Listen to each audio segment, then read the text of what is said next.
ፏፏቴ ቲዩብ አክብሮታዊ ሰላምታችን እንድረሳችሁ የተከበራችሁ ፏፏቴ ቲዩብ ቤተሰቦች፣ እነሆ የዕለቱን ሰበር ዜናዎች ወደ እናንተ ማድረስ ጀምረናል። በቅድሚያም አበይት ነጥቦች። የኦሮሚያ ክልል ፖሊስ አዛዥ ጀነራል ድሪባ መኮንን ፋኖና ሸኔን ለማጥፋት ተዘጋጅተናል ብለዋል። ድንበር ተሻጋሪ ውጊያ ለመክፈት ዝግጅታችንን ጨርሰናል በማለት ገልጸዋል። ዝርዝሩን እንመለከተዋለን። አይቀሬው አገር አቀፍ የመንግስት ሰራተኞች ቅነሳ ውይይት እየተደረገበት መሆኑ ተገለጸ።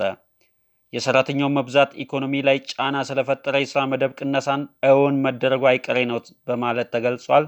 እንመለስበታለን። በአዲስ አበባ የትግራይ ተወላጆች ሰልፍ የቀሰቀሰው ቁጣ ሌላ መዘዝ አመጣ። እንመለከተዋለን። የምክክር ሂደቱ እንከን እየገጠመው ነው ተባለ። የምክክር መድረኩ ላይ የተሳተፉ አካላት መድረኩን ጥለው እየወጡ መሆኑ ተገልጿል። በዝርዝር እንመለስበታለን።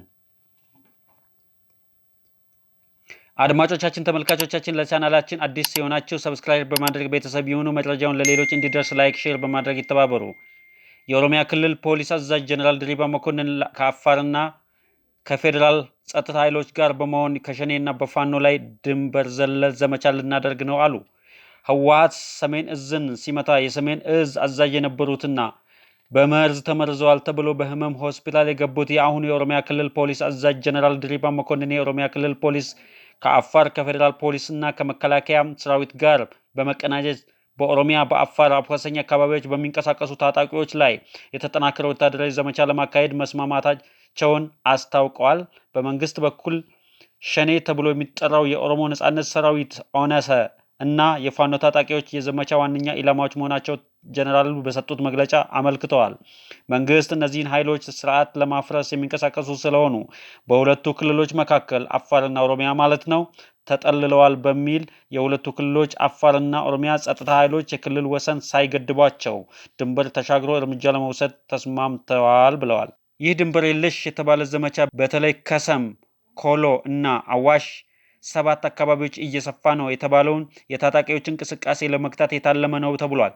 ለዚህ ኃይል በሎጂስቲክ በመሳሪያና በስንቅ ድጋፍ ይሰጣሉ ተብለው የተለዩ አካላትን ከህብረተሰብ ነጥሎ ያለ ምህረት እርምጃ የመውሰድ ስራም መጀመሩን ጠቅሰዋል።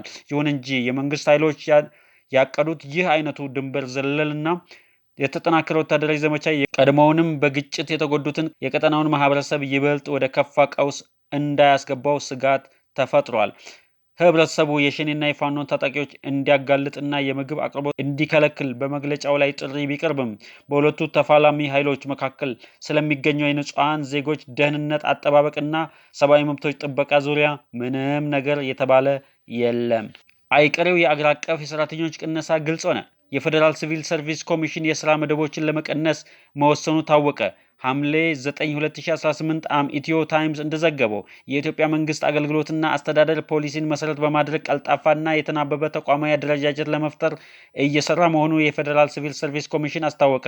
የኮሚሽኑ ኮሚሽነር ዶክተር መኩሪያ ኃይሌ በሁለተኛው ምዕራፍ ወይም ዌቭ 2 ወደ ሪፎርሙ ከገቡ የፌዴራል ተቋማትና ከአዲስ አበባ ከተማ አስተዳደር ኃላፊዎች ጋር በተደረገ ውይይት ዋና ዋና ነጥቦች አንስተዋል። የስራ መደቦቹ ማሻሻያ በአገሪቱ 5.5 ሚሊዮን የስራ መደቦች ቢፈጠርም በአሁኑ ሰዓት ያለው የመንግስት ሰራተኛ ቁጥር 2.5 ሚሊዮን ነው። አንዳንድ የስራ መደቦች በቀን 8 ሰዓት ሊያሰሩ የሚችሉበት ሁኔታ እንደሌለ የታወቀ መሆኑ ይህም በኢኮኖሚው ላይ ጫና እየፈጠረ በመሆኑ በሪፎርሙ እንዲስተካከሉ ይደረጋል በማለት ገልጸዋል። የሚገነባው ሲቪል ሰርቪስ መንግስት እየገነባ ያለውን ጥራቱንና ዓለም አቀፍ ስታንዳርዱን የጠበቀ ነፃ፣ ገለልተኛ፣ አካታች፣ ቀልጣፋና ዲጂታል ሲቪል ሰርቪስ መሆኑ ተገልጿል። በመድረኩ የተሳተፉ ሚኒስትር ዴኤታዎችና የአዲስ አበባ ከተማ አስተዳደር የሴክተር ኃላፊዎች ጥያቄዎች በማንሳት ሰፊ ውይይት ተደርጓል። እንደ ሀገር ተቋማት ከተቋቋመበት ዓላማ አንጻር አደረጃጀታቸው ተፈትሾ ጠንካራ ተቋማት ሆነው እንዲዘልቁ ማድረግ የሪፎርም ዋና ግብ ነው ብለዋል። የምንገነባው ጥራቱንና ዓለም አቀፍ ስታንዳርድን የጠበቀ ሲቪል ሰርቪስ ነው ሲሉ ዶክተር መኩሪያ ኃይሌ ገልጸዋል። ይህ አጠቃላይ መልእክቱ ያለበቂ ውጤት ደሞዝ እየተከፈላቸው ያሉ ሰራተኞች በመኖራቸው መንግስት በደሞዝ አላስፈላጊ ወጪ እያወጣ ስለሆነ ሰራተኛውን መቀነስ የግድ መሆኑን በገደምዳሜም ቢሆን መልእክት አስተላልፈዋል።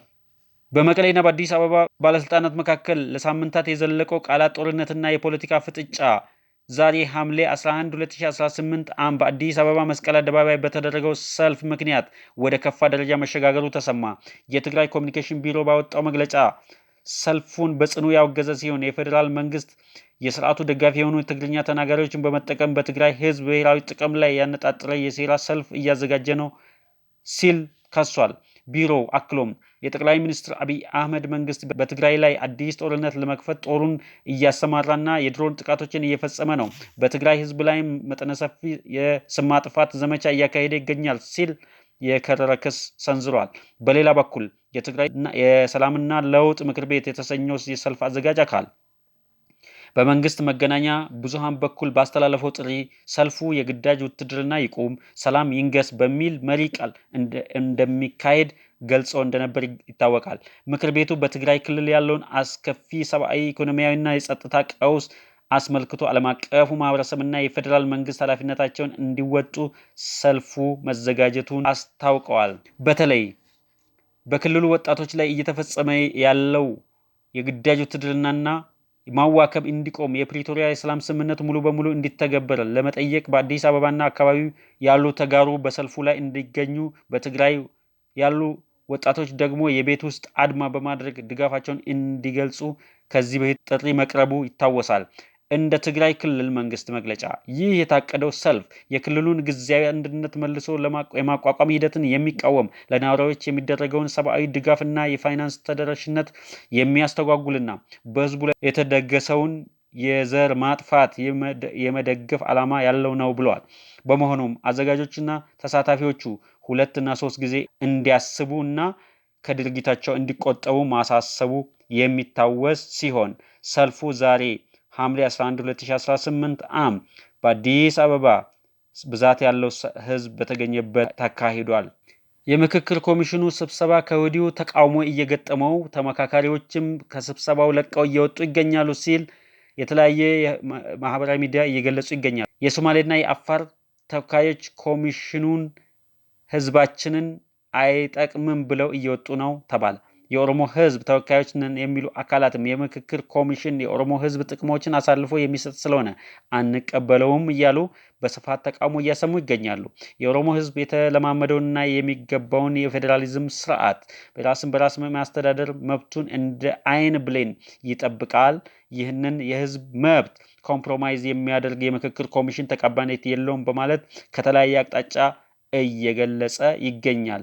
የኦሮሞ ህዝብ ማንኛውም ሁኔታ ለሀገራዊም ሆነ በሌላ ደረጃ ለድርድር የማያቀርባቸው የኦሮሞ ህዝብ ዋና ዋና ጉዳዮች፣ አንደኛ ኦሮሞን በኦሮሞ ምድር ላይ በራሱ ልጆች በአንድ አስተዳደር ጥላ ስር መተዳደር፣ ከኦሮሞ መሬት ላይ አላግባብ የተወሰዱ ክፍሎች ጉዳይ፣ ፊንፊኔ፣ ድሬዳዋ፣ ሐረር፣ ወሎ ኦሮሞ ዞን በአፋን ኦሮሞ ቋንቋ የመገልገል ጉዳይ፣ አራተኛ በሀገራዊ ስልጣንና አስተዳደር ውስጥ እንደ ብዛቱና ስፋቱ ተመጣጣኝ ውክልና ማግኘት፣ አምስተኛ በሀገር መስራታ ጉዳይ የኦሮሞ ህዝብ ለራሱ የራሱን ነፃ ውሳኔ የመወሰን መብት፣ ስድስተኛ ነፃና እኩል የሆነ ማንነት ማራመድ። ስለሆነም በተለይ ኦሮሚያን ክልል በአመራርነት የምትመሩ አካላት በእነዚህ ጉዳዮች ዙሪያ የሚተላለፉ ውሳኔዎች በጣም በጥንቃቄ የሚወሰኑና የህዝቡን ይሁንታ ፈቃድ የሚፈልጉ ናቸው። ስለዚህ እናንተም በእነዚህ ቁልፍ ጉዳዮች ላይ በምትወስኑበት ጊዜ በህዝቡ ዘንድ ለሚመጣባችሁ ተጠያቂነት በመዘጋጀት በኦሮሞ የጠባሳ ታሪክ ውስጥ ተወቃሽ ላለመሆን መስራት አለባችሁ በማለት በርካታ የኦሮሞ ተወላጆች ስጋታቸውን በማሳሰቢያነት አስተላልፈዋል። አድማጮቻችን፣ ተመልካቾቻችን ለቻናላችን አዲስ የሆናችሁ ሰብስክራይብ በማድረግ ይቀላቀሉን። መረጃዎቻችን ለሌሎች እንዲደርስ ላይክ፣ ሼር ያድርጉ። ሰናይ ጊዜ